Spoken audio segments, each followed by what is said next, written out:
돌집사 TV입니다. 자, 오늘은 화물 운송 종사 자격시험 기출문제 그리고 보건 문제 한번 보도록 하겠습니다. 제가 지금까지 만든 영상, 지금까지 공부를 하면서 느낀 노하우를 담아서 제가 설명을 드리도록 할 테니 집중해서 봐주시고요. 구체적인 설명은 제가 영상 속에 많이 만들어 두었으니 중요한 내용만 설명하면서 넘어가도록 하겠습니다. 자, 그럼 바로 봐야겠죠. 자, 1번. 다음 중 용어 정의가 틀린 것은 자주 나오는 용어들이에요. 자, 1번. 첫 번째 차로. 차마가 한 줄에 도로에 정해진 부분으로 통행하도록 차선을 구분한 차도의 부분. 자, 맞는 내용이고요. 2번. 차선. 보도와 차로를 구분하기 위해 그 경계 지점을 안전표지로 표시한 선. 자, 틀린 말이죠. 자, 일단 정답은 2번이 되겠는데 이 차선을 왜 틀렸냐? 자, 보도와 차로를 구분하기 위해서 해놓은 게 아니라 차로를 구분하기 위해서 만든 게 차선이죠. 이 보도와 차로를 구분하기 위해서 만들었다라고 하면 일단 기본적으로 연석을 떠올려 주셔야 돼요. 3번 보시면은 연석선, 보도에서 설명이 연석선 안전표지나 그와 비슷한 인공 구조물로 경계를 표시하여 보행자가 통행할 수 있도록 한 도로의 부분이다 라고 되어 있죠. 그래서 정답 2번 차선의 내용은 차로와 차로를 구분한다라고 알아두시고요. 4번 정차 보시면은 택시만 보겠습니다. 자, 5분을 초과하지 않고 차를 정지시키는 게 정차의 기준이다 라고 알아두시면 되겠습니다. 자, 다음 문제. 다음 중 도로법상 도로에 해당하지 않는 것은? 자, 도로법상이란 단어가 굳이 들어가 있죠. 자, 여기서 우리 힌트를 얻을 수 있습니다. 정답 보시면 4번이에요. 자, 도로법상, 자, 우리가 흔히 도로라고 생각하면은 떠오르는 도로들이 있습니다. 근데 우리 농어촌 도로는 일반적으로는 사실 우리가 도로라고 생각하고 있는 개념에 들어가 있지가 않아요. 그래서 1번, 2번, 3번, 4번 중에 조금 약간 특이한 친구가 있다? 라고 했을 때 선택해 주시는 것도 오히려 찍기에 요령이 될 수 있다라는 거 말씀드리겠습니다. 그 농어촌 도로는 정확히 도로라기보다는 이제 공용도로 사유할 수 없죠. 물론 다른 도로도 마찬가지만 이제 공용도로에 포함된다라는 거 알아두시면 되겠습니다. 3번. 자, 신호기 문제 나왔네요. 신호기의 설명에 대한 것 중 옳지 않은 것은 자, 이 등화와 전멸의 차이를 잘 구분해 주셔야 됩니다. 정답 먼저 볼게요. 정답은 3번. 적색이 전멸인데 왜 틀렸는지 보겠습니다. 자, 차만은 차로를 진입할 수 없고 신속히 차로를 변경해야 한다. 자, 이 말 자체가 틀렸어요. 적색이 전멸되고 있는 신호등이 있다. 그러면은 앞에 정지선이나 횡단보도가 있을 경우는 일단 정지한 후 안전을 살핀 뒤 주행을 한다. 즉 적색의 전멸은 주행을 하지 말란 뜻이 아니라 주행이 가능한데 조심히 지나가라. 일시 정지했다가 지나가라 라는 의미가 표현되어 있습니다. 그래서 요거 헷갈리실 수 있는데 2번 황색의 전멸을 헷갈리실 수가 있어요. 황색의 전멸도 조심해서 지나가란데 황색의 전멸과 적색의 전멸 차이는 일시정지의 차이입니다. 적색의 전멸은 일시정지 했다가 지나가야 된다 라는 개념이 들어가 있다는 거 꼭 알아두시면 되겠습니다. 자, 다음 기준에 대한 내용 중 옳지 않은 것은 4번이죠. 자, 정답 볼까요? 정답은 3번. 자, 앞지르기 우리 보통 어떻게 하죠? 왼쪽으로 하죠. 자, 지정된 차로의 오른쪽 바로 옆 차로라고 되어 있습니다. 당연히 틀린 내용이 되겠죠. 왼쪽으로 앞지르기를 하게 되어 있습니다. 자, 그럼 나머지 내용들 좀 같이 보고 넘어갈게요. 1번, 오른쪽 차로. 자, 고속도로의 경우 1차로와 왼쪽 차로를 제외한 나머지 도로를 오른쪽 차로다 라고 얘기를 한다는 거 알아두시고요. 자, 그럼 왼쪽 차로는 뭐냐? 고속도로 외의 도로의 경우 차로를 반으로 나누어 1차로에 가까운 부분의 차로를 왼쪽 차로라고 얘기를 한다. 즉, 1차로가 왼쪽 차로라는 건 아니죠. 1차로는 그럼 뭐냐? 앞지르기를 하거나 뭐 그런 것들이 포함된다라고 알아두시면 되겠습니다. 그리고 4번 모든 차는 지정된 차로의 오른쪽에 있는 차로는 통행할 수 있다. 자, 요 개념이 뭐냐? 자, 우리 고속도로 만약에 2차로예요.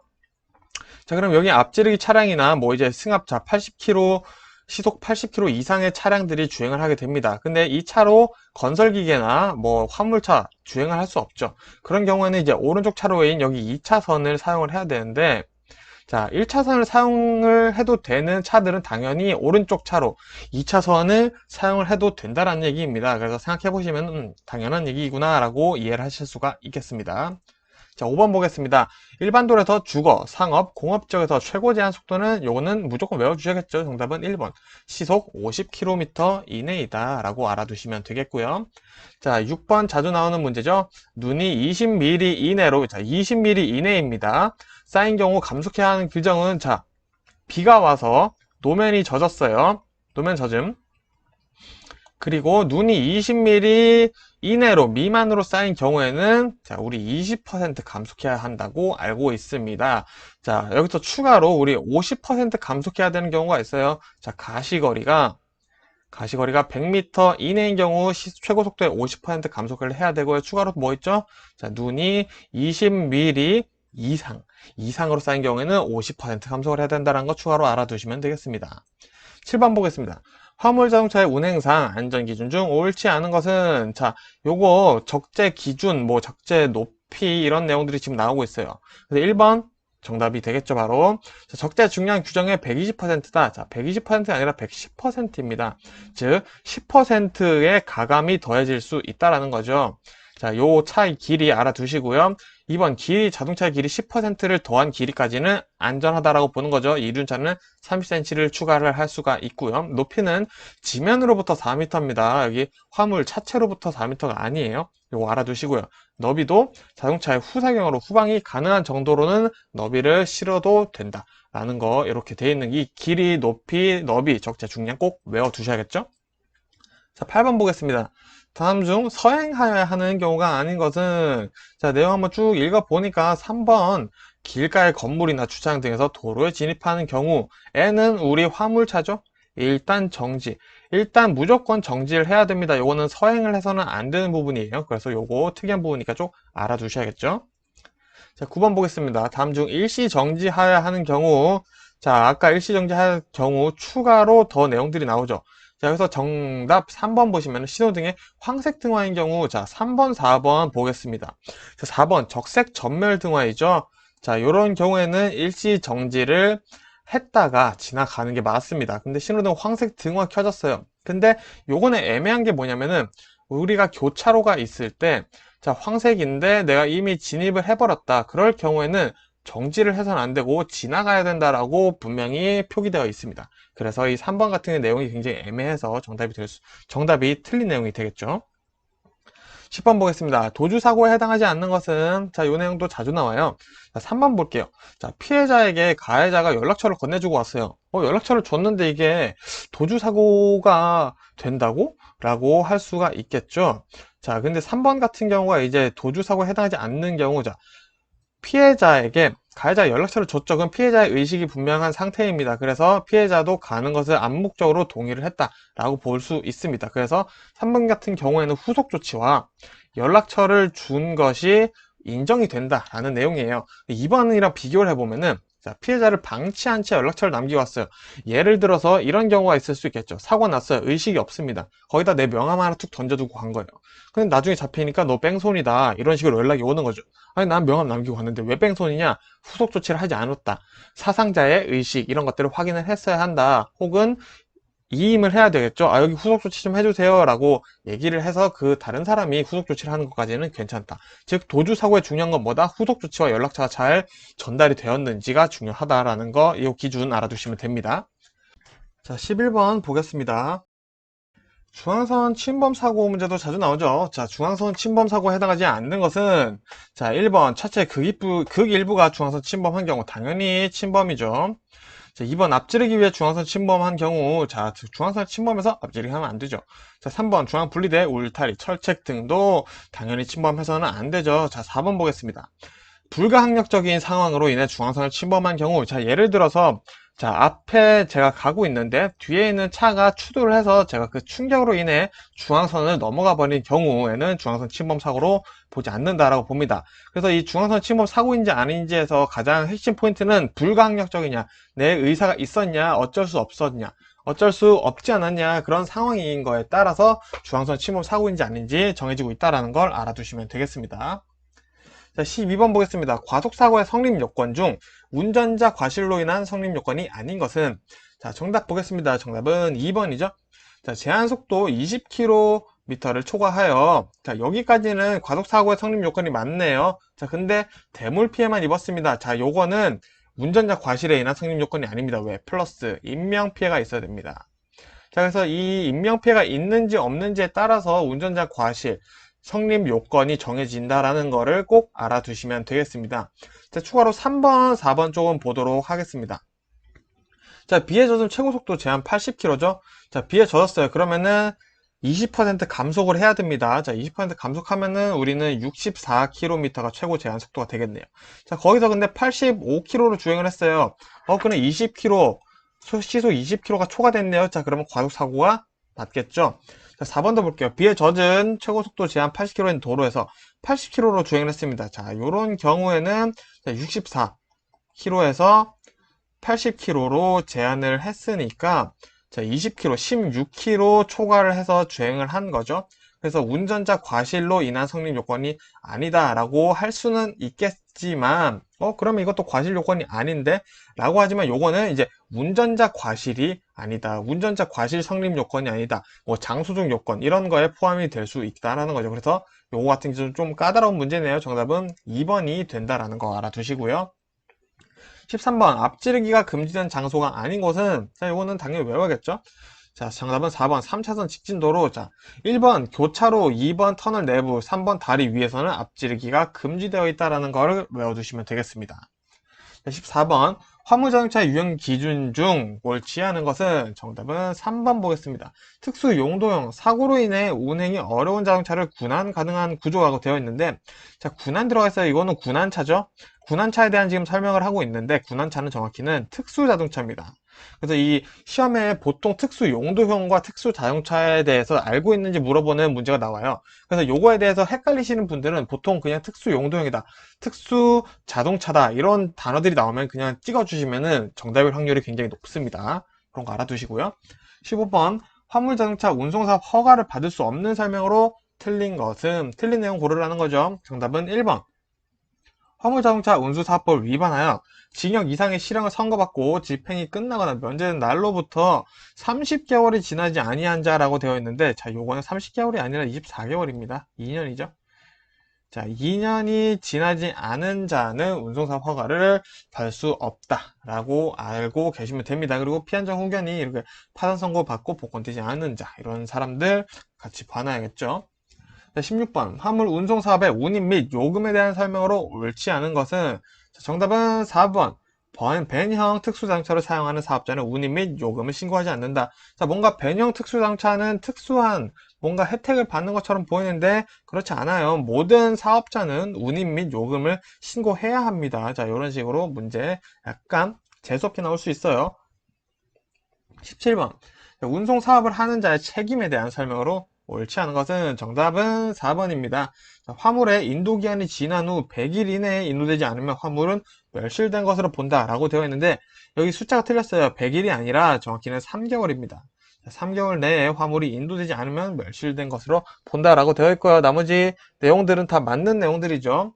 자, 화물의 멸실, 훼손, 인도의 지연으로 발생한 운송사업자의 손해배상 책임에 관해서는 상법을 준용한다. 2번 국토교통부 장관은 손해배상에 관하여 국토교통부령으로 정하는 바에 따라 조정할 수 있다. 3번 국토교통부 장관은 화주가 분쟁 요청을 요청하면 지체 없이 사실을 확인 후 조정안을 작성해야 한다. 자, 요 1번, 2번, 3번은 맞는 내용인 거 한번 봐주시면 되겠습니다. 18번 화물자동차 운송사업 허가를 취소하는 경우가 아닌 것은 자 정답 1번부터 볼게요. 일단 부정 거짓의 방법으로 운송 허가를 받은 경우 자 요거는 당연히 허가 취소가 됩니다. 취소. 2번 부정 거짓의 방법으로 운송사업 변경 허가를 받은 경우 자 요거 같은 경우에는 취소는 안 됩니다. 취소는 안 되고 1차로 일단은 걸렸어요. 첫 번째 걸리면은 30일 운행 정지가 되고요. 자, 두 번째로 걸렸다. 자 그러면은 이제 감차 조치를 받습니다. 자 그래서 요 변경 허가에 관해서 잘못한 게 걸렸을 때는 이제 30일 운행 제한, 두 번째는 감차 조치가 된다. 면허 이제 허가 취소는 아니다. 라는 거 알아두시고요. 자, 3번 화물 운송 종사자격이 없는 자에게 화물 운송을 지시한 경우는 허가 취소가 됩니다. 자, 4번 사업 정지 처분이나 감차 조치 명령을 위반한 경우 취소가 되겠죠. 즉 부정 거짓의 방법으로 운송 사업 변경 허가를 받은 경우에 두 번 걸렸는데 두 번 걸리면 감차 조치라고 말씀드렸죠. 근데 이 감차 조치 명령을 위반했다. 그러면 운송사업 허가가 취소될 수 있다라는 것까지 연결해서 외워두시면 아주 베스트입니다. 자, 19번 운전 적성 정밀 검사에 포함되지 않는 것. 자, 운전 적성 정밀 검사 다들 받으셨죠? 정답은 3번 수시 검사는 포함되지 않는다라는 거. 운전 적성 정밀 검사는 신규 검사, 유지 검사, 특별 검사 이렇게 있습니다. 20번 2년 이하의 징역 2천만 원 이하의 벌금에 해당하지 않는 것은 정답은 4번 화물 운송 종사 자격증을 받지 않고 운수사업 운전 업무에 종사한 자는 자, 500만 원 이하의 벌금 과태료를 받게 됩니다. 자, 그럼 2년 이하의 징역 2천만 원 벌금 뭘까요? 자, 명의이용 금지 의무를 위반한 경우 두 번째, 거짓이나 부정한 방법으로 화물자동차 운송 주선 사업을 경영한 자. 자, 세 번째, 거짓이나 부정한 방법으로 화물자동차 운송 사업을 경영한 자. 이는 2년 이하의 징역 2천만 원 이하의 벌금이다 라는 거 알아두시면 되겠습니다. 자, 21번 자동차 말소 등록을 해야 하는 경우 아닌 것은 자주 나오는 문제예요. 자, 1번 자동차를 교육 연구 목적으로 사용하는 경우 자, 말소 등록해야 되고요. 수출의 경우 말소 등록해야 됩니다. 3번 도난당한 경우가 약간 애매한데 요거는 말소가 아니라 경찰에 신고를 해야 되죠. 내가 지금 차가 없어졌는데 그죠? 생각해보면 그러네 싶죠? 4번 차량이 초과된 경우 자, 요거는 말소를 해야겠죠. 그래서 정답은 3번 도난당한 경우가 되겠습니다. 자, 22번 자동차 튜닝 시 신청서에 포함되지 않는 거. 자, 이거 튜닝 해보신 분들이 있으실 거예요. 저 같은 경우는 오토바이 때문에 튜닝 신청을 한 경우가 몇 번 있었는데, 자, 일단은 정답은 4번입니다. 운전면허증 필요 없으세요. 자, 신분증도 뭐 따로 확인은 안 합니다. 그래서 어떤 걸 확인하냐 튜닝할 때 일단 튜닝 전후 주원 재원 대표편 튜닝을 하고 난 뒤에 하기 전에는 어떻게 재원이 바뀌는지 이런 거 가져오라고 하고요. 두 번째 튜닝 장치의 구조 설계도 튜닝할 장치의 구조와 설계도를 가져오라고 합니다. 그리고 세 번째 튜닝 승인 신청서 자 이거는 신청하면은 뭐 발급해 주는 게 있습니다. 그리고 이렇게 있고요. 자 그리고 추가로 자동차 등록증이나 외관도 튜닝을 했을 때 자동차 외관이 어떻게 바뀌는지 이런 거 가져오라고 할 수도 있습니다. 요거까지 같이 알아두시면 되겠습니다. 자, 23번. 자동차 종합검사의 실시권자로 오른 것은 자, 이거 그냥 외워두시면 돼요. 자, 국토교통부 장관 및 환경부 장관입니다. 자, 그래서 1번 환경부 장관 혹은 뭐 국토교통부 장관 뭐 이런 식으로만 나올 수 있어요. 자, 그럴 때 환경부 장관과 국토교통부 장관 두 명이 같이 고민을 해야 된다라는 게 포인트입니다. 그래서 요거 헷갈리시면 안 되고요. 꼭 외워두시면 되겠습니다. 자, 24번. 자, 자동차 종합검사에서 재검사의 기간. 자, 제가 이거 해설 영상에서 많이 말씀드렸어요. 재검사하면 그냥 무조건 10일만 떠올려 주시면 됩니다. 정답은 2번, 10일 이내가 되겠습니다. 자, 25번. 저공해 자동차로의 전환명령, 배출가스 저감장치의 부착 및 교체, 저공해 엔진으로의 개조 및 교체 명령을 듣지 않았어요. 이행하지 않은 경우 어떻게 되는지 고르시오네요. 정답은 2번. 자, 300만원 이하의 과태료가 나온다. 라는 거 알아두시면 되겠습니다.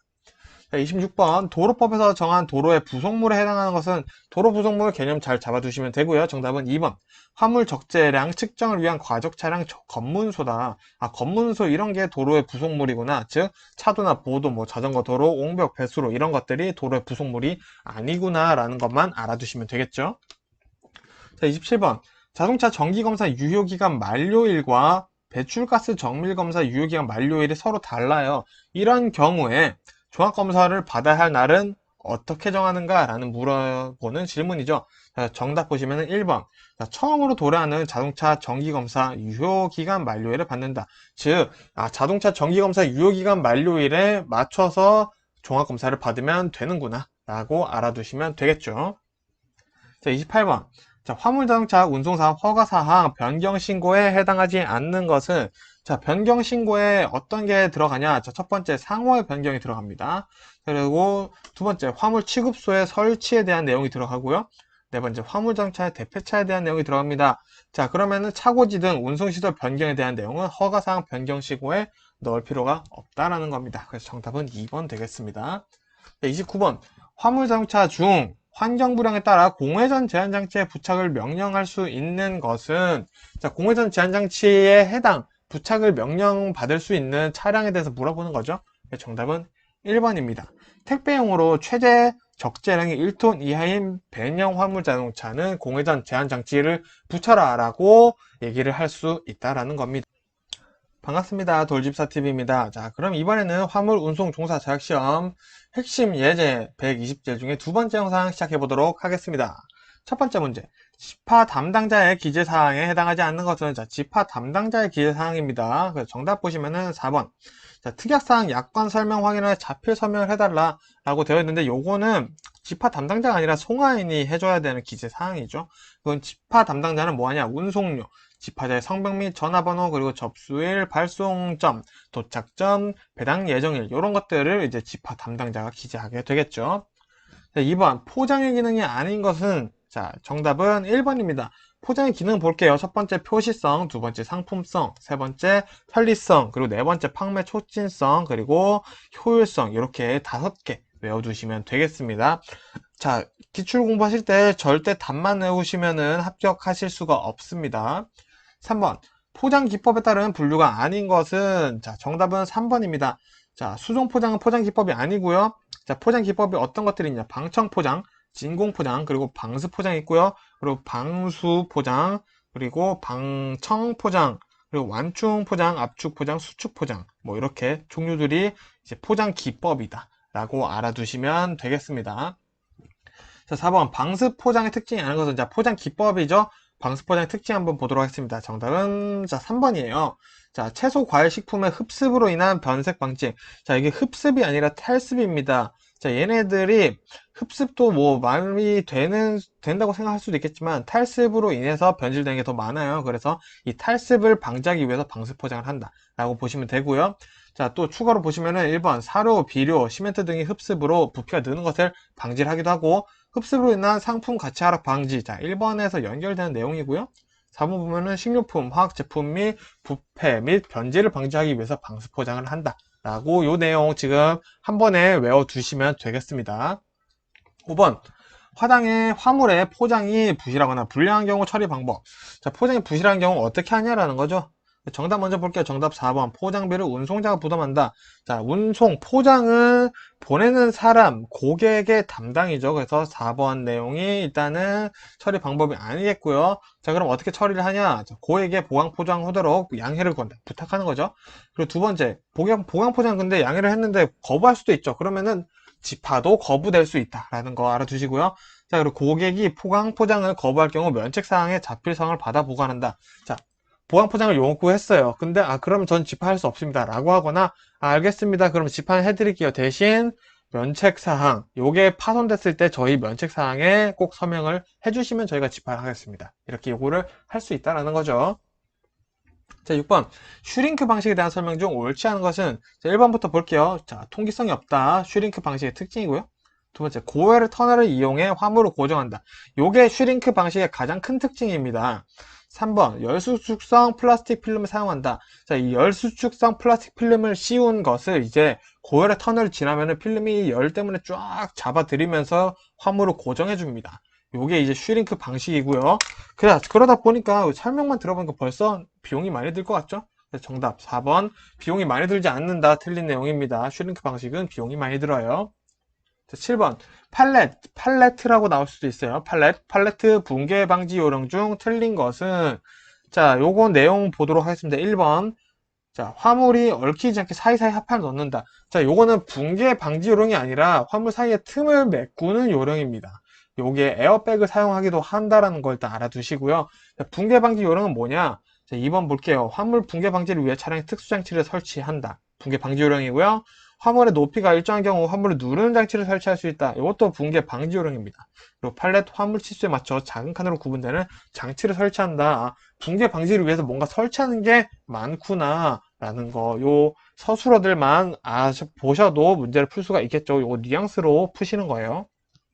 8번. 자, 주연화프 방식의 설명으로 옳지 않은 것은, 자, 1번부터 보겠습니다. 정답은 아니고요. 자, 1번. 자, 팔렛의 가장자리를 높게 하여 안쪽으로 화물이 기울게 한다. 자, 주연화프 방식의 가장 큰 특징입니다. 두 번째, 부대 화물에 효과적이다. 맞는 내용이고요. 세 번째, 팔렛과 화물 사이에 풀을 붙여 고정한다. 자, 여기 풀을 붙이다는 말이 되어 있죠. 자, 요 3번은 풀 붙이기 방식에 대한 설명입니다. 그래서 주연화프 방식 설명으로 옳지 않은 게 되겠고요.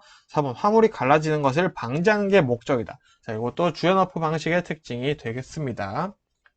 자, 9번 볼게요. 고속도로 운행 제한 차량이 아닌 것은, 요거 다 그냥 외워주셔야겠죠.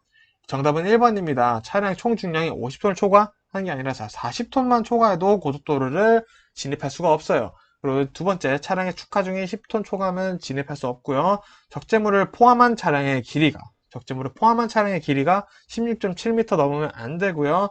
적재물을 포함한 차량의 폭이 2.5m를 초과했을 때는 고속도로 운행 제한이 된다라는 거 꼭 알아두시면 됩니다. 자, 10번 보겠습니다. 컨테이너 상차 후 확인할 거죠. 상차 후 확인하지 않아도 되는 것은 이라고 되어 있습니다. 1번. 도착 시간과 도착 장소를 다시 체크한다. 상차 후 다시 체크해야겠죠. 두 번째, 해당 게이트에서 전산 정리를 합니다. 상차 다 하고 게이트 가서 전산 정리를 해요. 세 번째, 배차기로부터 도착 시간과 상차지를 안내받는다. 이거 상차 전에 안내 받았어야죠. 정답은 3번입니다. 3번은 상차 전에 해야 되고요. 네 번째, 실중량이 무겁다고 판단될 시 관련 부서의 운송 여부를 확인합니다. 내가 상차를 다 했는데 상차 전에 지시받은 것보다 너무 무거워 보여요. 그럴 때 관련 부서 가서 이거 진짜 운송해도 되는 거 맞습니까? 라고 확인을 해야 된다라는 겁니다.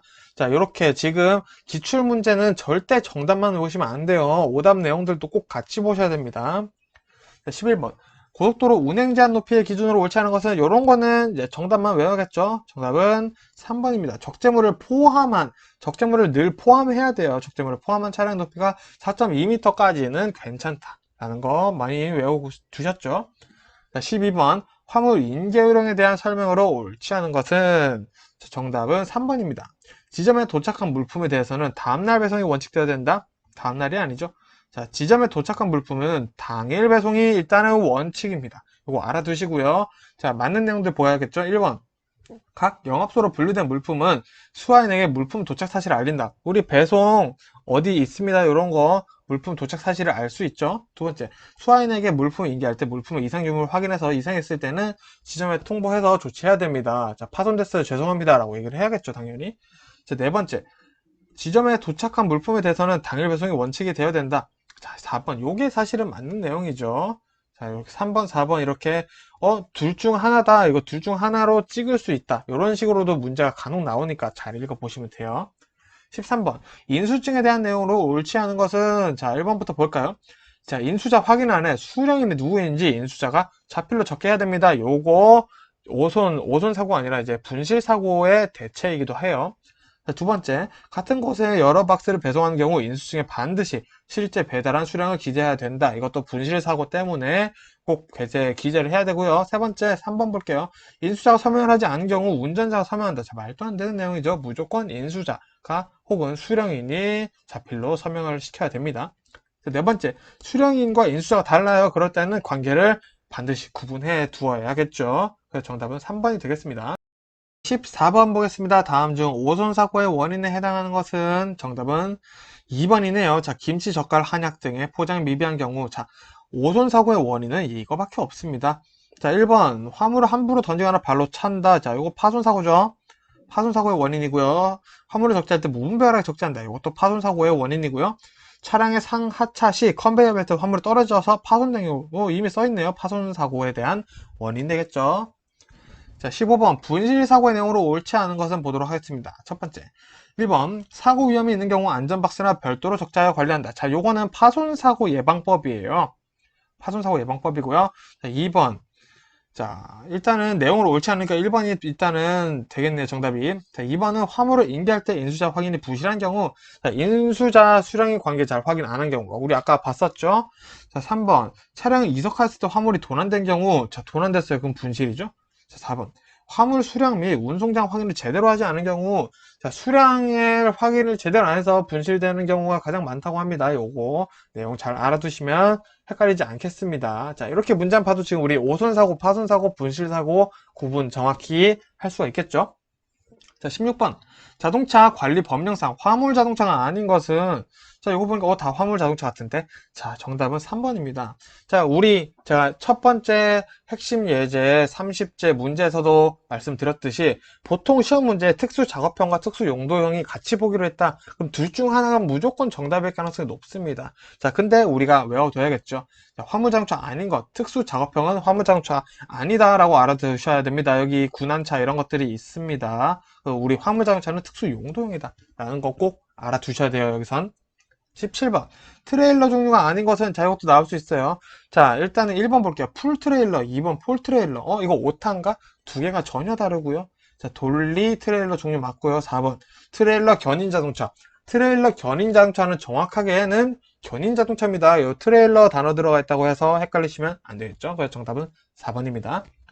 18번 자, 폴 트레일러 문제 나왔네요. 자, 폴 트레일러에 대한 설명으로 옳은 것은 보도록 하겠습니다. 자, 하나씩 볼게요. 정답은 1번이네요. 자, 기둥이나 통나무 등 장척의 적화물 자체가 트랙터와 트레일러의 연결 부분을 구성해주는 게 폴 트레일러다. 자, 폴 트레일러.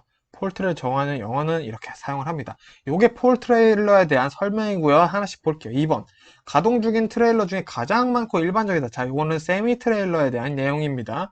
3번. 돌리와 조합된 세미 트레일러는 폴 트레일러라고 볼 수 있다. 자, 폴 트레일러라고 볼 수 있는 게 아니라 돌리와 조합된 세미 트레일러는 풀 트레일러다. 풀 트레일러라고 볼 수 있습니다. 네 번째, 발착지에서 트레일러의 탈착이 용이하고 공간을 적게 차지한다. 이것도 세미 트레일러에 대한 설명을 하고 있다라는 거. 문제까지 다 외워주시는 게 기출문제 공부라고 했습니다. 절대 답만 외우시면 안 돼요. 자, 19번. 트레일러의 장점으로 옳지 않은 것은 정답은 1번입니다. 트레일러 수입의 증가. 이건 트레일러의 장점이라고 볼 수는 없어요. 장점이란 건 어떤 거냐? 효율적인 작업이나 일시적인 보관기는, 자, 오늘 내가 하역을 해야 되는데 못했어요. 일단 트레일러에 쌓아두자. 이것도 보관 기능이라고 보는 거고요. 세 번째, 운전자 운영 효율. 자, 트레일러 이렇게 트랙터로 트레일러 놓고 또 트랙터만 가서 또 트레일러 가지고 오고 이렇게 할 수 있다라는 거죠. 그래서 이 효율 적재가 가능하고 탄력적인 업무가 가능하다라는 게 트레일러의 장점의 핵심이다 라고 이 두 개의 뉘앙스를 알아두시면 되겠습니다. 자, 20번 볼게요. 트레일러 구조 설명에 대해서 옳지 않은 것은, 자, 요런 시험 문제 나왔을 때 공부를 아주 하기 좋습니다. 1번부터 볼게요. 스케레탈 트레일러, 컨테이너 운송을 위해 제작된, 오타가 있네요. 트레일러입니다. 자, 컨테이너 운송을 위해 제작된 트레일러고요. 자, 2번, 평상식 트레일러, 가장 넓고 안정적인 운송이 가능한 트레일러다.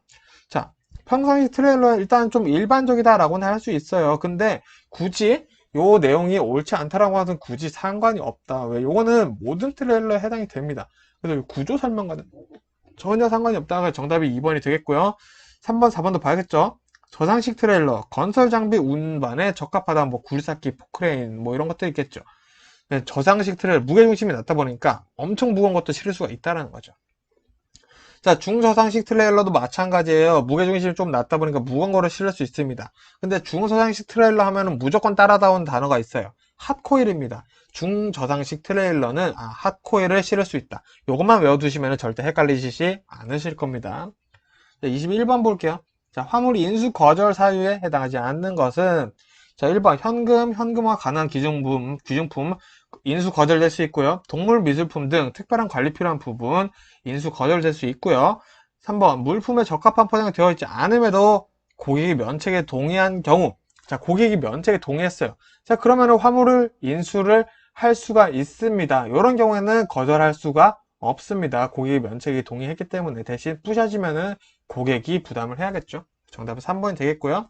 자, 4번 화물사마다 정해진 규격에 벗어난 경우에는 화물 인수 거절이 될 수 있다라는 거 알아두시면 되겠습니다.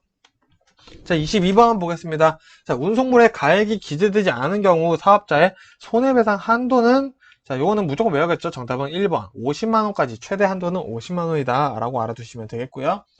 23번 운송물 수탁 거절 사유가 아닌 것은 보도록 하겠습니다. 자, 인수 거절 화물이랑 어떻게 보면 내용이 비슷해요. 자, 운송물이 살아있거나 동물인 경우, 혹은 사체인 경우, 자, 수탁 거절할 수가 있고요. 자, 운송물이 유가 증권, 현금화할 수 있는 거는 모든 게 인수 거절, 수탁 거절될 수가 있습니다. 3번 운송물 가액이 200만원 이상 경우, 그럴 것 같은데 틀린 내용이죠. 운송물 가액이 200만원이 아니라 300만원 이상인 경우에는 수탁 거절될 수가 있다는 거 알아두시고요. 자, 네 번째, 운송물이 군수품, 위법한 불법의 물품인 경우 운송물 수탁 거절될 수 있다는 거 알아두시면 되겠습니다. 자, 24번 물품의 수작업 운반 기준이 아닌 것은, 자, 요 문제는, 자, 수작업과 기계작업에 대해서 물어보는 문제입니다. 구분할 줄 아셔야 되고요. 자, 1번부터 볼게요. 분류, 판독, 검사 등 두뇌 작업이 필요하다. 당연히 수작업, 사람이 해야겠죠. 두 번째, 시간 간격을 두고 되풀이되는 소량 취급 작업. 자, 여기서 핵심이 뭐냐? 되풀이 되지만 소량 취급은 수작업을 해야 된다라는 명칭이 되어 있습니다. 자, 그래서 3번. 표준화되어 있고 지속적으로 운반량이 많은 작업. 자, 이런 것들은 표준화되어 있으니까 기계 작업이 충분히 가능하겠죠.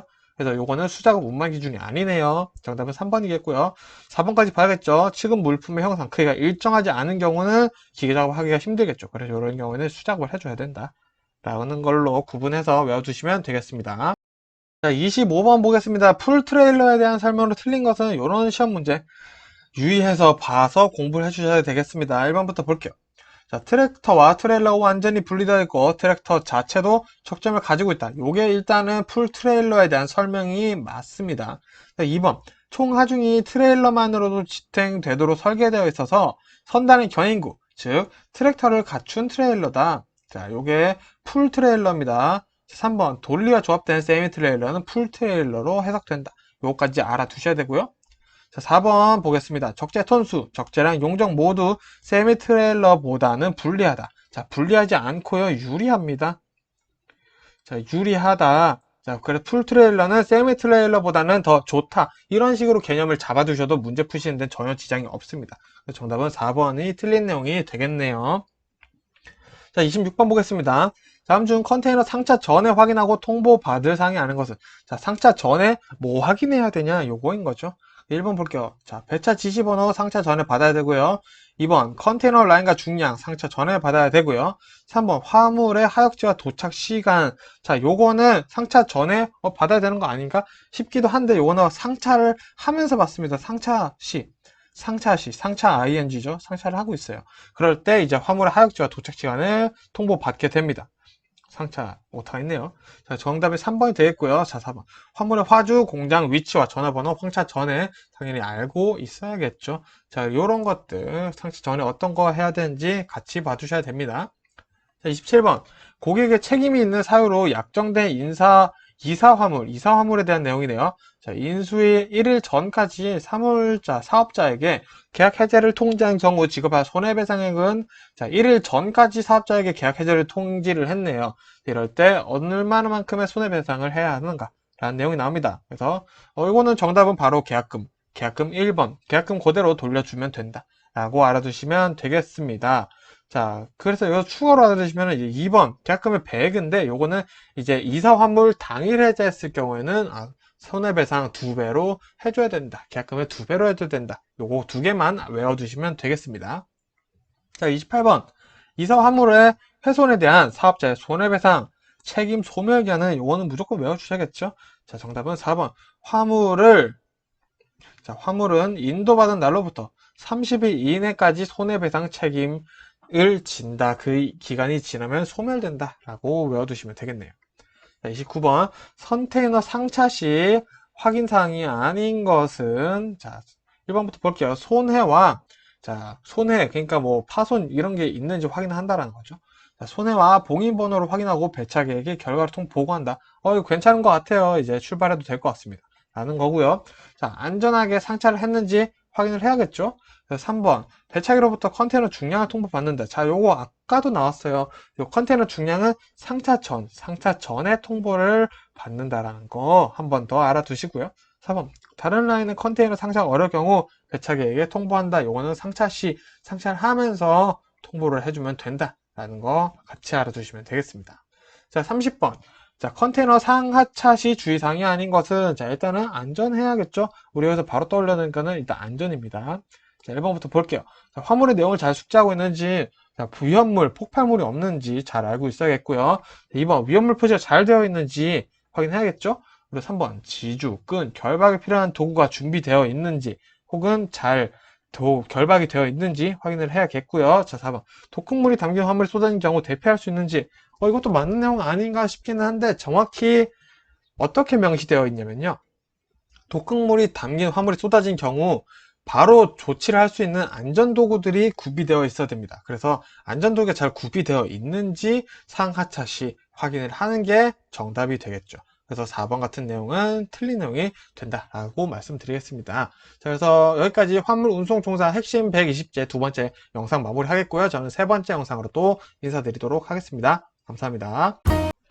반갑습니다. 돌집사TV입니다. 자, 이번 시간에는 화물 운송 종사 핵심 120제의 세 번째 영상이죠. 자, 바로 시작해 보도록 하겠습니다.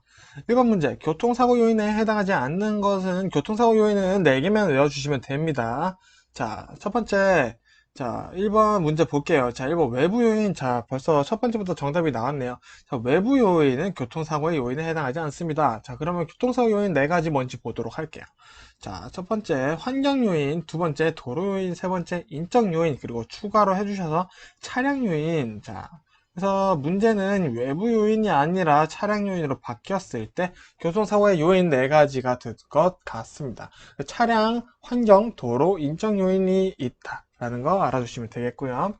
두 번째 문제, 시력 기준에 대한 설명 중 옳지 않은 것은 자, 1번 제1종 운전면허 두 눈을 동시에 뜬 시력이 0.8 이상 맞는 내용이고요. 두 번째 2번 제1종 운전면허 두 눈의 시력은 각각 0.6 이상이다. 자, 이게 정답이 되겠네요. 자, 틀린 내용입니다. 자, 제1종 운전면허에서 두 눈의 시력은 각각 0.5 이상을 요구하고 있습니다. 알아두시고요. 자, 3번 제2종 운전면허 두 눈을 동시에 뜬 시력이 0.5 이상이다. 자, 맞는 내용이고요. 자, 4번 제2종 운전면허 한쪽 눈을 보지 못한 경우 다른 눈이 0.6 이상이어야 한다. 자, 맞는 내용 되겠습니다. 자, 맞는 내용도 다 같이 보시는 게 기출문제 공부 방법이에요. 정답만 외우시면 안 됩니다. 자, 3번 사고의 원인 분류 중 해당하지 않는 것은 자, 하나씩 보겠습니다. 자, 1번 간접적 요인 맞고요. 자, 2번 직접적 요인도 맞습니다. 3번 중간 요인도 맞습니다. 그럼 정답은 4번이 되겠고요. 환경적 요인 되어 있네요. 자, 환경적 요인은 뭐였죠? 아까 자, 교통사고의 요인이었습니다. 자, 이렇게 구분해서 외워주시면 되겠네요. 자, 4번 직접적 요인. 자, 직접적 요인에 해당하는 것을 찾아보도록 하겠습니다. 자, 1번 운전자의 심신 상태. 자, 운전자의 심신 상태. 이런 것들은 중간적 요인이에요. 자, 중간적 요인이고요. 2번 운전 조작의 미흡 실수. 자, 직접적 요인 정답 2번 되겠습니다. 자, 직접적으로 운전 조작, 핸들을 왼쪽으로 돌려서 사고가 났다. 오른쪽으로 돌려서 사고가 났다. 엑셀을 밟아서 사고가 났다. 이런 것들이 이제 직접적 요인에 해당이 되죠. 그래서 정답은 2번이 되겠고요. 자, 3번 맞아 볼게요. 자, 음주 과로. 자, 음주 과로도 마찬가지로 중간적 요인에 해당을 하고요. 자, 4번 운전자의 안전지식 부족. 자, 요거 같은 경우는 간접적 요인에 해당하게 됩니다. 자, 이런 뉘앙스, 안전지식이 부족하다. 이런 간접적 요인이구나. 이런 뉘앙스 같이 알아두시면 되겠죠. 자, 5번 피로와 교통사고의 설명 중 옳지 않은 것은 자, 1번 무리한 운전은 만성 피로를 초래할 수 있다. 자, 맞는 말이죠. 자, 2번 피로는 교통사고의 중간적 요인이라고 할 수 있다. 약간 애매한데 정답은 2번입니다. 자, 피로는 교통사고의 중간적 요인이 될 수 있을 것 같지만 직간접적 요인이라고 할 수 있습니다. 자, 요거는 그냥 외워주도록 할게요. 피로는 직간접적 요인이다 라고 외워주시면 되겠습니다. 자, 그리고 3번, 4번 읽어보시면 당연한 내용들이기 때문에 한번 읽어보시면 될 것 같고요. 자, 6번 음주운전 사고의 내용으로 옳지 않은 것은 자, 1번부터 볼게요. 1번 대항차의 전주등에 의해 발생한 눈부심은 사고를 유발한다. 자, 요거 맞는 내용이죠. 자, 근데 문제가 뭐였어요? 음주운전 사고를 물어보는 거죠. 자, 정답 1번은 전혀 다른 얘기를 하고 있다. 자, 맞는 내용이지만 1번 같은 경우에는 지금 현혹 현상에 대해서 이야기를 하고 있습니다. 문제는 음주운전을 물어봤는데 말이죠. 그래서 정답이 1번이 될 것 같고요. 자, 2번, 3번, 4번 보시면은 자, 음주운전으로 충분히 일어날 수 있는 일이다 라고 알 수 있으실 겁니다. 자, 7번 ABS는 다음 중 어떤 장치에 해당하는가? 자, 기본적으로 ABS는 우리가 제동 중에도 조향이 가능하다. 조향 가능. 즉, 우리가 브레이크를 밟고 있음에도 핸들의 조작이 가능하다라는 거죠. 그래서 당연히 ABS는 제동 장치가 됩니다. 기본적으로 제동 장치가 된다라는 거. 그래서 ABS 내용을 알고 있으신 분들이 제동 장치와 조향 장치에 대해서 헷갈리실 수 있겠지만 기본적으로 ABS는 무조건 제동 장치다 알아두시면 되겠습니다. 자, 8번 교통약자의 특성으로 옳지 않은 것은 자, 교통약자 누가 있을까요? 자, 어린이 있고요, 고령자 있습니다. 기본적으로 시험에 많이 나오는 분들은 어린이와 고령자입니다. 자, 이 어린이와 고령자들의 공통적인 특성을 골라야겠죠. 자, 1번 주의력이 부족하다. 자, 맞는 내용이고요. 2번 위기 상황 시에서 운동신경이 낮다. 자, 이것도 맞는 내용입니다. 한번 위기 판단 능력이 낮다. 이것도 맞는 내용이고요. 자, 4번 시력이 저하된다. 교통약자, 고령자분들 시력이 저하될 수 있어 라고 생각했을 때 어린이는 해당하지 않는다라는 거를 캐치를 해주셔야 됩니다. 그래서 교통의 특성을 옳지 않은 것은 4번이 가장 옳다라고 선택을 해주실 수 있으셔야 됩니다. 자, 9번 자, 어린이 교통사고 특징으로 옳지 않은 것은 자, 이렇게 문제 나오면 오히려 더 쉽습니다. 1번부터 볼게요. 나이가 어릴수록 교통사고 확률이 높다. 자, 요거는 맞는 내용이고요. 2번 보행 중 차에 부딪혀 사망하는 사고가 가장 많다. 안타깝게도 그렇다고 합니다. 3번 사상자는 주로 오전 등교 시간에 더 많은 편이다. 그럴 수 있겠네 라고 생각하면 안 됩니다. 정답은 3번이 틀린 내용인데 자, 오전 등교 시간이 보통 우리 7시에서 8시라고 생각을 하겠습니다. 자, 근데 이 7시에서 8시보다 우리 어른들이 퇴근하는 시간이죠. 4시부터 6시. 요 사이에 어린이 사고가 더 많다고 합니다. 교통량이 가장 많을 때고 또 퇴근 시간이라 주의력이 많이 떨어진다고 하죠. 그래서 그때 오후 퇴근 시간이 어린이 교통사고가 가장 많은 시간이다라는 걸 알아두시면 됩니다. 4번까지 볼게요. 보행사고는 어린이 통행이 가장 많은 곳에서 자주 발생한다. 자, 당연한 내용이겠죠. 자, 10번. 토인에 대한 설명으로 옳지 않은 것은, 자, 요 문제 통째로 외워야 됩니다. 모든 문제가 마찬가지겠지만 토인은 정말 중요해요. 자, 토인에 대한 설명으로 옳지 않은 것은, 자, 1번. 앞바퀴 정렬로 돕는다. 토인의 역할이 맞고요. 2번. 캠버에 의해 토아웃에 방지된다. 자, 마찬가지 맞는 내용입니다. 3번. 핸들의 조작력을 용이하게 돕는다. 맞습니다. 토인은 다 좋은 거예요. 굉장히 좋은 거라는 뉘앙스를 가지고 계셔야 됩니다. 4번. 주행 시 앞바퀴 타이어가 안쪽으로 몰리는 것을 방지한다. 자, 요거 틀린 내용이죠. 자, 우리 앞바퀴 보겠습니다. 앞바퀴만 볼게요, 당차. 자, 앞바퀴 타이어는 기본적으로 앞부분이 안쪽으로 몰아져 있습니다. 뒷부분보다. 그래서 요것을 우리는 토인이라고 얘기를 하는데요. 자, 근데 주행시 앞바퀴 타이어가 안쪽으로 몰리는 것을 방지한다? 벌어지는 것을 방지해주는 게 토인의 역할이 맞겠죠. 그래서 정답이 4번 되겠습니다. 토인은 앞바퀴의 앞부분이 앞바퀴의 뒷부분보다 안쪽으로 들어와 있는 것이 토인이다. 알아두시면 되겠습니다. 자, 11번 캐스터 굉장히 중요하죠. 마찬가지 토인과 마찬가지 휠 얼라인먼트의 어벤져스 중에 한 명입니다. 중요해요. 자, 캐스터의 특징으로 옳지 않은 것은 1번 차마의 앞바퀴에 직진성을 부여한다. 자, 캐스터는 직진성 부여. 지금 외우세요. 2번 핸들이 틀리는 것을 방지하고 보온성을 부여한다. 자, 캐스터 역할이 맞고요. 3번 차마의 롤링 떨림을 방지한다. 차가 떨리는 것을 방지해 주는구나. 아시면 되고요. 그럼 정답은 4번인데 노면의 상태에 따른 진동을 흡수한다. 자, 요거는 현가장치에 대한 설명이죠. 현가장치라고 하면은 우리 흔히 말하는 쇼바죠. 자, 그래서 이 캐스트의 특징 1번, 2번, 3번을 외우시는 게 더 중요하다라는 거 말씀드리겠습니다. 자, 12번 현가장치에 해당하는 것 보겠습니다. 현가장치 종류 한번 볼게요. 자, 1번 판승프링 맞고요.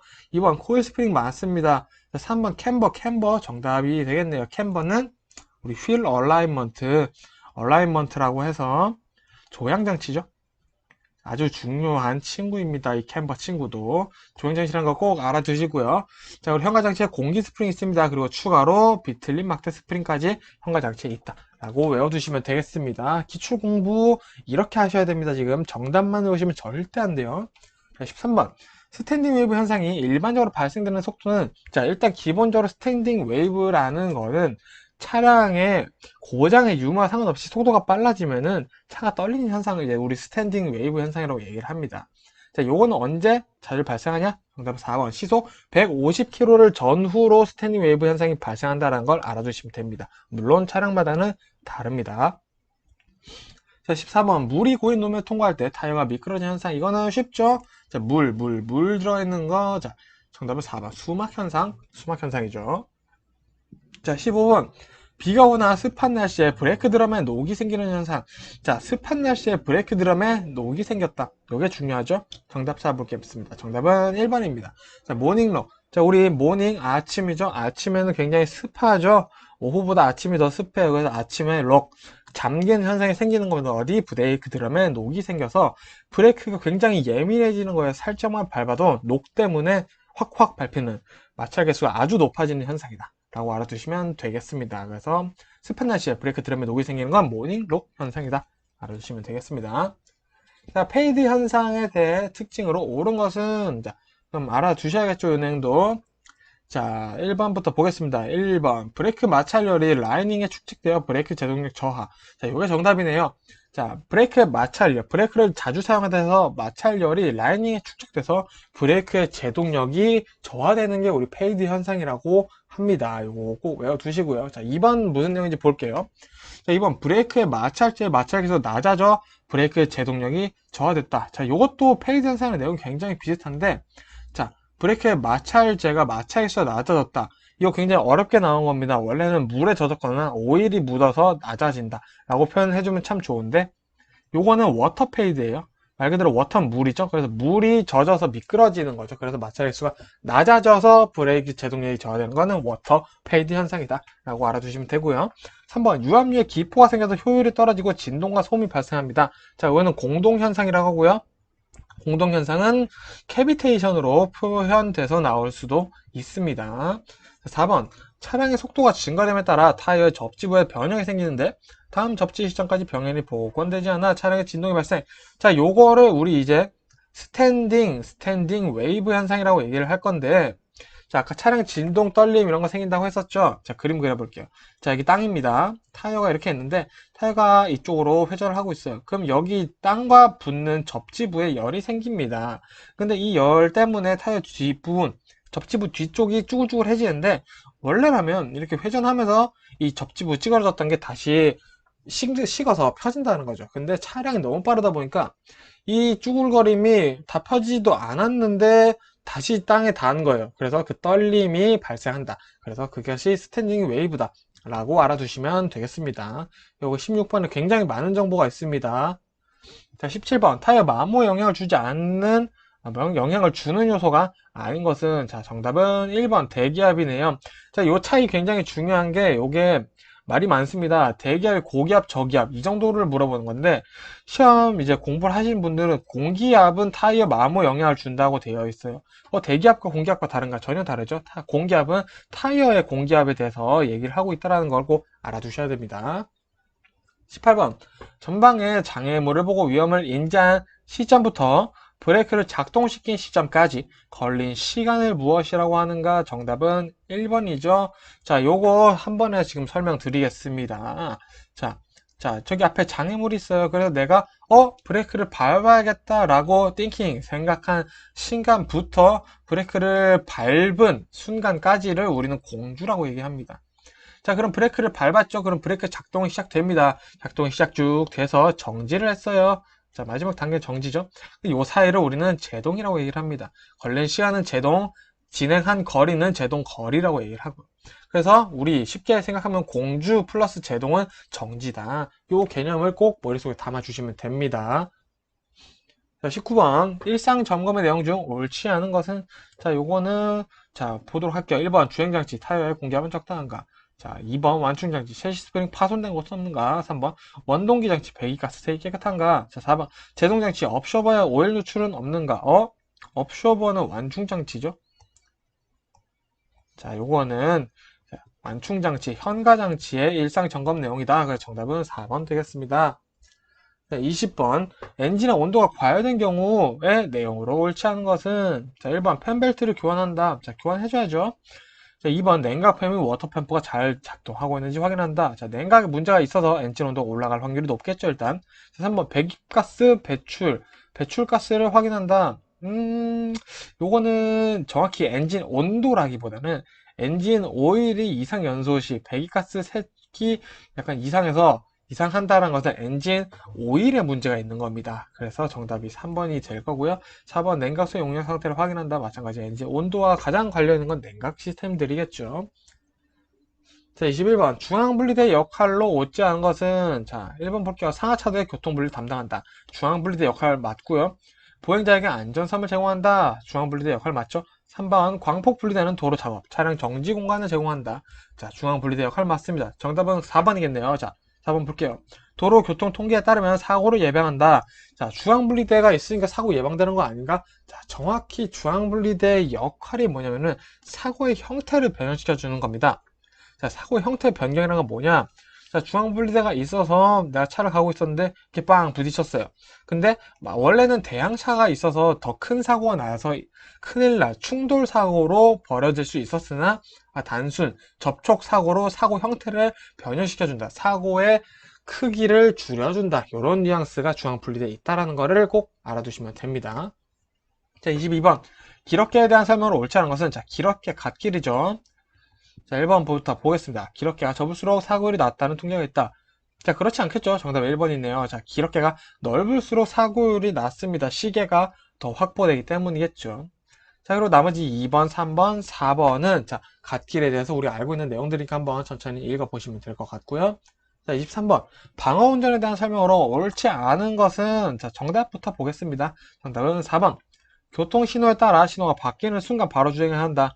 자, 신호가 바뀌는 순간 주행하는 게 맞으나 주변 차량들이 어떻게 가고 있는지 혹시 꼬리 물기 하고 있는 차량은 없는지 이런 것들도 다 확인해야 되기 때문에 신호가 바뀌는 순간 바로 주행이 아니라 신호가 바뀐 후 주행해야 한다. 이렇게 좀 말이 부드러운 게 정답이 된다. 라는 거 알아두시면 되겠습니다. 나머지 1번, 2번, 3번 보기 내용도 꼭 읽어보시고요. 자, 24번. 황속 신호에 대한 내용 중 옳은 것은 자, 1번부터 볼게요. 일반적으로 교차로에 황속신호 6초가량 된다. 자, 틀린 내용이고요. 자, 교차로에 황속신호는 4초에서 6초가량 된다. 틀린 내용이고요. 자, 그러면은 3번. 자, 일반적으로 교차로의 황속신호는 3초가량 된다. 아, 정답은 3번이겠죠. 자, 교차로의 경우는 최대 6초까지 늘려지는 경우가 있습니다만, 자, 일반적으로는 3초라는 거 꼭 알아두시면 되고요. 자, 4번. 교차로에 진입한 차량은 그 즉시 멈춰야 한다고 되는데, 자, 진입을 한 경우에 황색 신호다. 그럼 지나가는 게 맞습니다. 자, 25번. 자동차의 배출가스 색으로 구분하는 엔진의 상태가 아닌 것은, 자, 1번 보겠습니다. 1번. 청색, 완전 연소 시 배출되는 정상 상태. 자, 요거 맞는 내용이고요. 2번. 검은색, 혼합가스가 들어가 불완전 연소되는 상태. 자, 맞습니다. 혼합가스가 들어간 불완전 연소 상태. 자, 3번. 백색, 엔진에 다량의 오일이 실린더 위로 올라와서 연소되는 상태. 자, 이것도 흰색을 표현하는 내용이 맞고요. 정답은 4번인데, 자, 무색. 극소량의 엔진 오일이 실린더 위로 올라오고 완전 연소되는 경우. 자, 요것도, 자, 요거는 백색에 대한 내용이죠. 그래서 정답이 4번 무색에 대한 설명이 틀린 거고요. 자, 그럼 무색은 뭐냐? 자, 정상연소라는 겁니다. 청색, 무색은 정상연소의 색깔이다 라고 기억을 해두시면 됩니다. 자, 26번. 심한 일교차로 1년 중 가장 많이 안개가 발생하는 계절은? 자, 심한 일교차, 가장 많은 안개. 자, 가을입니다. 요거 가을의 특성 외워주시면 되고요. 정답은 당연히 3번 가을철의 아침 되겠습니다. 자, 27번. 보행 중 교통사고 사망자가 가장 많은 나라는, 자, 안타깝게도 보행 중 교통사고 가장 많은 나라는 우리나라입니다. 자, 시험 문제에 가끔씩 간혹 나오고 있는 문제니, 자, 꼭 알아두세요. 자, 28번. 전방의 대상물까지의 거리를 목측, 눈으로 보는 거죠. 거리를 목측하는 것과 그 기능의 명칭은, 자, 정답은 1번입니다. 심경각과 심시력이다. 자, 전방의 대상물까지 거리를 내가 눈으로 대충 어느 정도 되겠다 라고 생각하는 것과 그것의 기능의 명칭은 심경각과 심시력이다. 알아두시면 되겠습니다. 자, 29번. 란돌트 고리시표의 색상으로 옳은 것은, 자, 이거는 무조건 외워야 합니다. 정답은 3번. 흰색 바탕에 검은색이 란돌트 고리시표다. 요거 그냥 무조건 외워주시면 돼요. 자, 마지막 문제. 충전 용기 적재 기준으로 옳지 않은 것은, 자, 이건 정답만 봐야겠네요. 정답은 3번. 자, 소량의 경우, 충전 용기가 소량인 경우죠. 소량의 경우는 오토바이나 자전거로 운송하는 것이었다. 절대 그래서는 안 되죠. 차량의 안전장치에 안전 박스 포장을 다 해서 운송을 하는 게 맞습니다. 자, 그리고 1번 문제 1번 보면은 40도 이하로 유지해야 된다. 자, 충전 용기 적재 기준 40도 이하라는 것까지 추가로 조금 알아서 외워두시면 좋을 것 같습니다. 자, 그래서 120제 3번 영상도 여기서 마무리하도록 하겠고요. 저는 마지막 4번 영상으로 인사드리도록 하겠습니다. 반갑습니다. 돌집사TV입니다. 자, 이번에는 화물 운송 종사 핵심 마지막 영상인데요. 이번 영상 같은 경우에는 설명보다 조금 외워야 하는 내용들이 조금 많습니다. 그렇기 때문에 끝까지 집중해서 봐주시면 되겠습니다. 자, 바로 시작해 보도록 하겠습니다. 자, 1번 교통사고 요인에 해당하지 않는 것은, 자, 요거 간단히 시작하겠습니다. 3번 영상에서도 있었던 문제죠. 자, 정답은 1번 외부 요인이다. 자, 교통사고 요인 4가지는 환경 요인, 도로 요인, 인적 요인, 차량 요인이다. 자, 간단히 한 번 더 말씀드리고 시작하겠습니다. 자, 2번 고객 서비스의 특징을 설명한 내용 중 옳지 않은 것은, 자, 1번부터 볼게요. 1번 무형성, 눈에 보이지 않는다. 서비스는 눈에 보이지 않죠. 2번 소멸성, 서비스가 이루어짐과 동시에 즉시 사라지죠. 자, 3번 지속성, 계속적으로 지속된다. 방금 소멸된다고 했는데 지속되지 않겠죠. 소멸되기 때문에 정답. 틀린 내용은 3번 되겠습니다. 자, 그럼 4번까지 볼게요. 비소유성, 서비스는 소유할 수 없습니다. 내가 서비스를 받고 있다고 하지만 서비스는 소유한 게 아니라는 개념 알아두시면 되고요. 3번 고객이 서비스 품질을 평가하는 기준이 아닌 것은, 자, 정답은 4번입니다. 한정성이고요. 고객이 서비스 품질을 평가하는 기준은 1번 편의성, 2번 서비스 태도, 3번 신속한 대응, 그리고 4번째 커뮤니케이션, 5번째 신용도. 이렇게 크게 5가지로 서비스 품질을 평가한다는 거 알아두시면 되고요. 자, 4번 화물 운송업자의 용모나 복장으로 옳지 않은 것은, 자, 1번. 단정은 뭐 단정해야죠. 그리고 계정을 맞는 복장. 자, 정답은 3번이네요. 간편한 신발까지는 괜찮으나 슬리퍼는 좀 선 넘었다. 약간 그런 느낌입니다. 자, 5번. 운전자가 가져야 할 자세로 옳지 않은 것은, 자, 1번. 예측 운전. 예측 운전을 해서는 당연히 안 되죠. 사실 우리가 살면서 뭐 예측 운전을 하게 되는 경우가 분명히 한 번은 있을 수 있습니다. 하지만 FM적으로 정석적으로 봐서는 절대 해서는 안 되는 행동이다. 라는 거 알아두시면 되겠습니다. 자, 6번. 화물 지파에 관한 내용으로 옳지 않은 것은, 자, 정답 보겠습니다. 정답은 2번. 자, 2개 이상의 화물은 결박하여 지파한다. 자, 화물을 결박해서 지파하는 것은 금지입니다. 금지. 자, 2개 이상이건 3개 이상이건 결박 화물은 금지되어 있습니다. 그거 알아두시면 되겠고요. 자, 7번. 물류의 기본 원칙인 7할. 자, 요거, 욕 같네요. 자, 7할에 해당하지 않는 것은, 자, 일단 이 R에 대해서 라이트 좋다라는 형용사죠. 자, 그래서 보도록 하겠습니다. 자, 1번. 적절한 품질. 자, 맞고요. 적절한 장소. 이것도 맞는 내용이고요. 3번. 적절한 시간. 맞는 내용입니다. 그리고 적절한 운전. 자, 적절한 운전은 해당하지 않네요. 정답은 4번이고요. 자, 그럼 1번, 2번, 3번과 더불어서 4개가 뭐였는지 보도록 할게요. 자, 먼저 첫 번째는 적절한 양. 적절한 양이 있고요. 그리고 두 번째는 적절한 인상. 적절한 인상이 있어야 하고요. 자, 사람의 인상이죠. 그 다음에 적절한 가격. 그 다음에 적절한 상품이 물류의 기본 원칙이다. 이 기본 원칙 7개 꼭 알아두시기 바랍니다. 자, 8번. 물류의 기능 중 포장 기능 구분이 아닌 것은, 자, 요거 보도록 할게요. 정답은 4번입니다. 자, 일괄 포장 전체. 자, 요런 말은 없습니다. 자, 물류의 기능, 포장 기능 구분은 단위 포장, 개별 외부 포장, 겉, 내부 포장, 속. 이렇게 크게 세 가지로만 나뉜다라는 거 알아두시고요. 9번. 화주기업이 물류비 절감, 고객 서비스 향상 등 물류 활동의 효율화를 위해서 공급망의 기능 전체나 일부를 아웃소싱하는 것은, 자, 말이 굉장히 어렵습니다. 정답은 3번이고요. 제3자 물류업에 대해서 얘기를 하고 있는데 쉽게 풀어서 얘기를 하자면 뭐냐, 자, 내 회사가 물류비 이런 것들을 좀 줄이고 서비스를 향상하려고 하다 보니까 우리 일을 조금 딴 데 나눠주자. 그리고 우리는 물류비 절감과 고객 서비스에 집중을 하자. 이런 얘기예요. 그래서 물류회사의 물류 기능을 아웃소싱, 외주를 준다라는 내용입니다. 그게 제3자 물류업에 대한 설명이라는 거고요.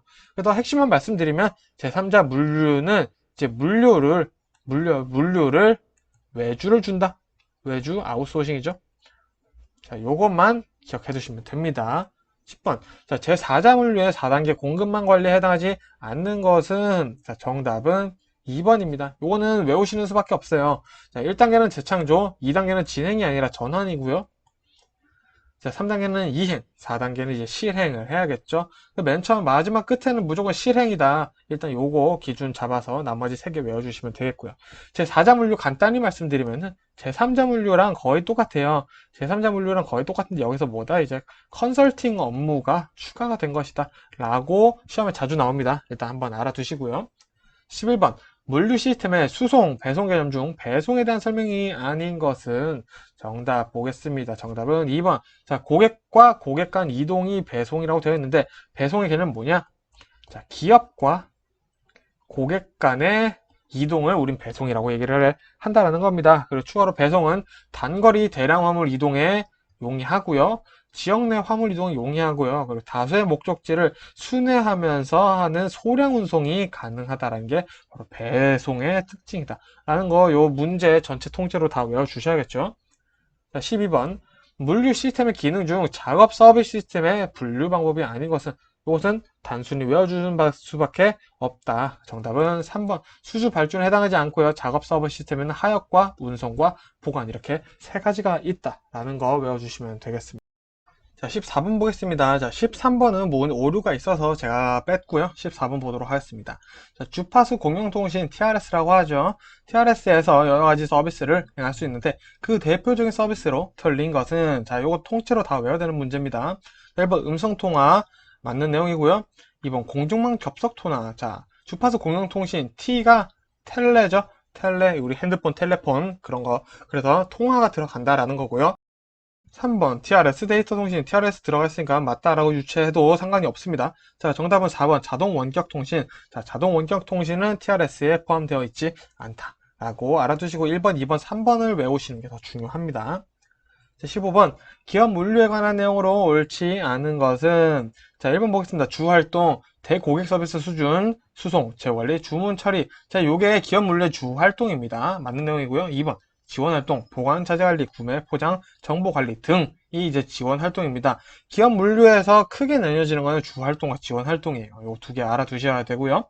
자, 3번. 각 지역 간의 재화의 교환을 가져놓을 수 있다. 자, 지역뿐만 아니라 요거는 회사와의 재화 교환을 가져올 수도 있습니다. 맞는 내용이고요. 4번. 물류활동 범위는 물적 공급 과정에 국한된다. 자, 요게 틀린 내용이 되겠네요. 자, 물적 공급 과정까지 국한되는 것이 아니라 물적 공급 과정 플러스 물적 유통 과정까지 포함되는 것이 기업 물류이다 라는 거 알아두시면 됩니다. 이렇게 약간 어려운 말을 하면서 나오는 문제가 기업 물류가 많습니다. 16번. 물류 관리의 목표가 아닌 것은, 정답 보겠습니다. 정답은 3번. 기업의 능력 강화. 자, 물류 관리와 기업과는 일단은 전혀 목표가 다릅니다. 우리 물류 얘기를 하고 있는데 갑자기 기업 얘기가 나와서는 안 되겠죠. 물류 관리의 목표는 효율화와 이윤 증대, 비용 절감, 그리고 물류 체계의 구축, 그리고 고객 서비스의 수준 증가. 이 세 가지가 이제 물류 관리의 큰 목표다라고 알아두시면 되겠습니다.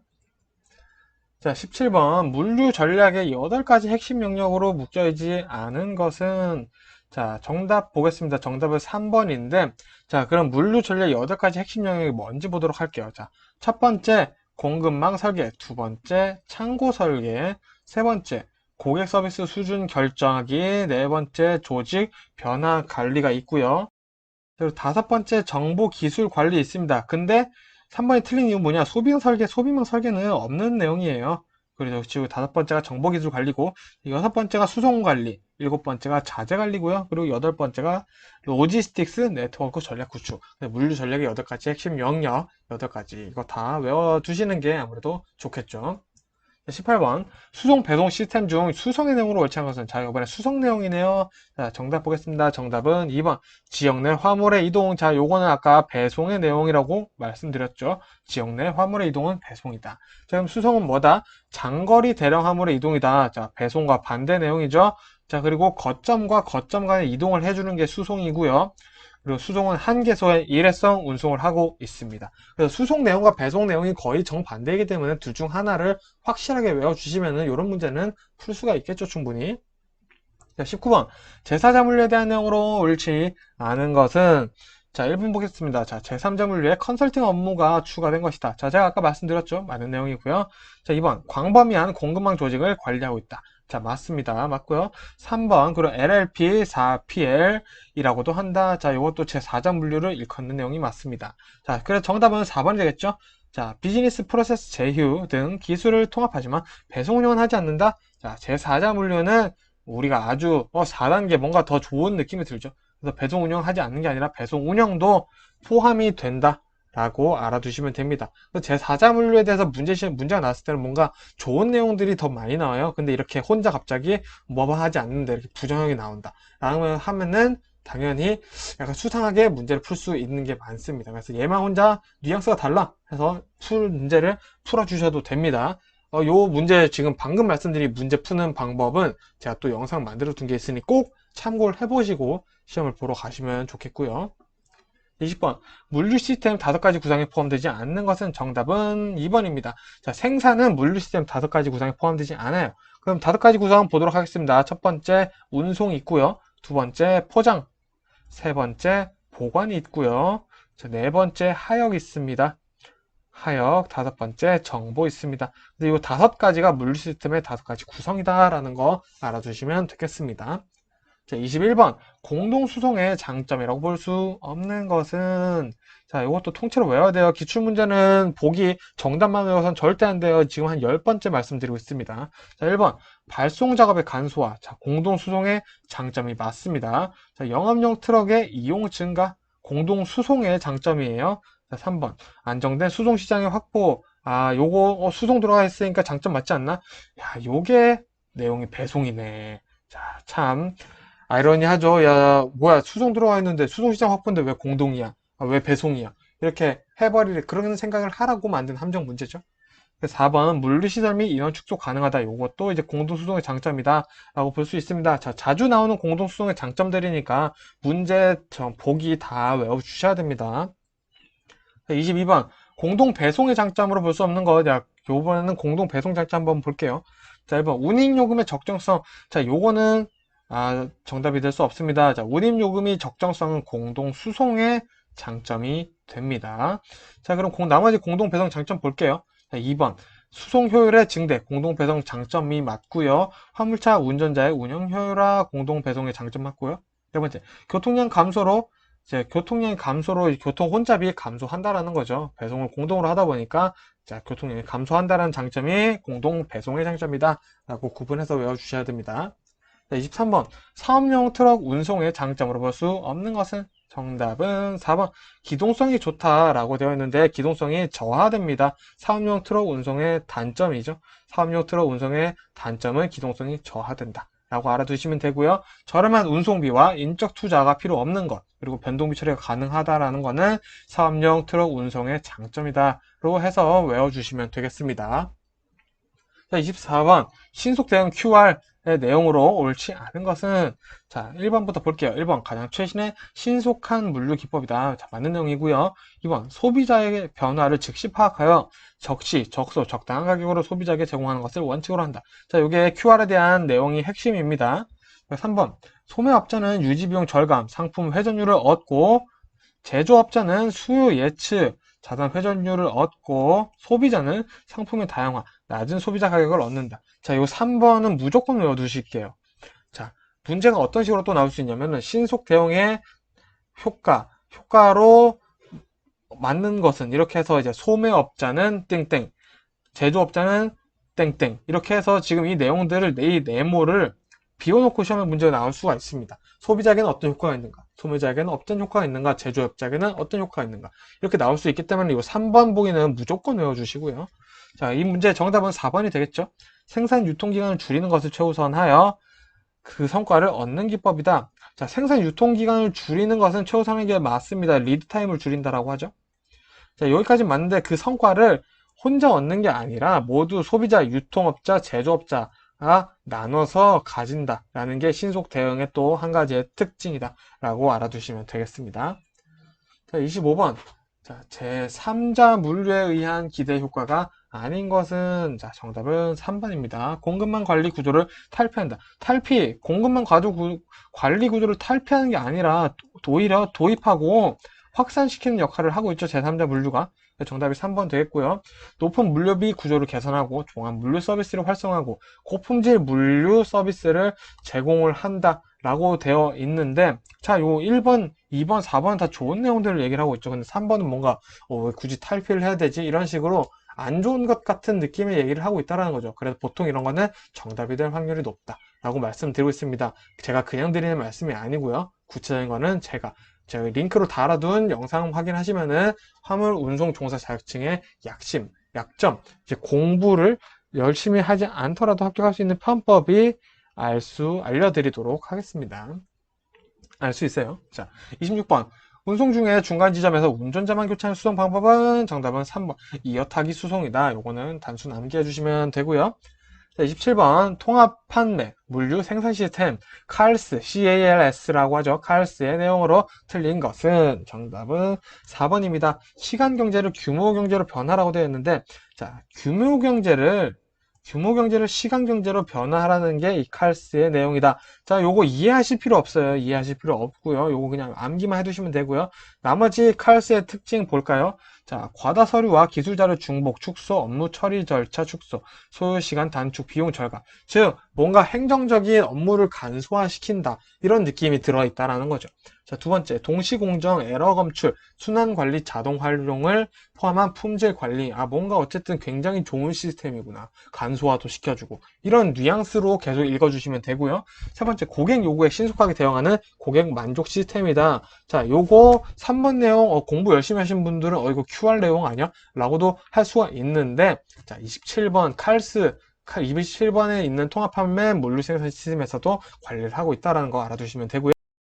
정확하게 QR은 소비자의 고객의 요구를 대응을 하는 게 아니라 변화를 파악하는 겁니다. 이 심리, 소비자들의 심리나 이런 구매 패턴, 이런 것들을 파악한다 하는 게 정확히는 그게 QR이다 라는 거 추가로 알아두시면 되겠네요.